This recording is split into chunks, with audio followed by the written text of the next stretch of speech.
Example 3, suppose theta is an angle in standard position with terminal arm in quadrant 3. So it specifically tells me what quadrant I'm going to draw my picture in.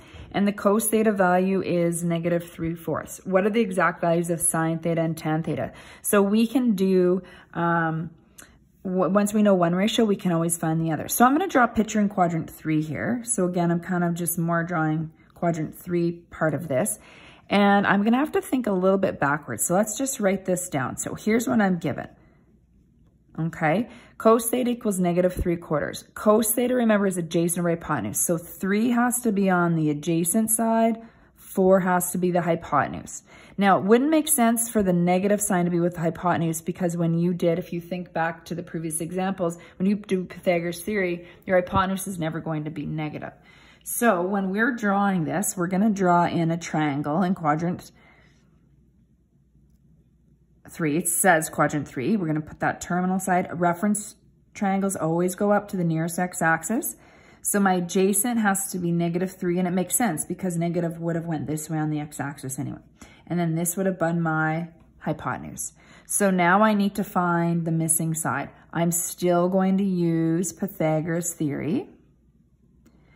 Except now I know C, so 4 squared is equal to -3 squared. Remember those brackets.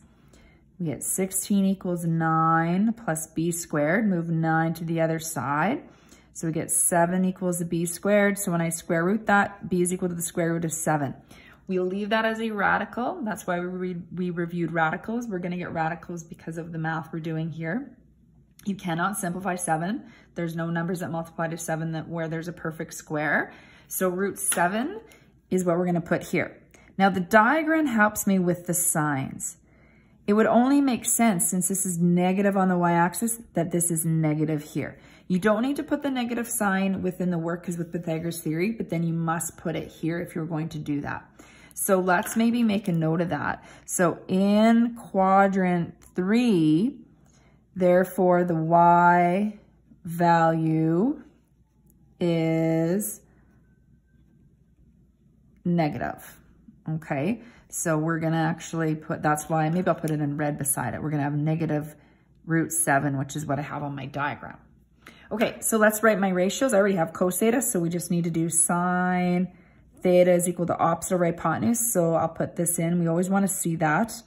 Kind of usually do it when I go to put my, use my trig ratios. So opposite over hypotenuse, and I include that negative sign. So -√7/4. And tan theta is equal to opposite over adjacent. -√7/3. We want 2 negatives. We must simplify that to both positives. The other thing, it hasn't come up yet, but just be careful if your radical is ever in the denominator that you rationalize that. So that may come up and you can always ask me about that if you're simplifying.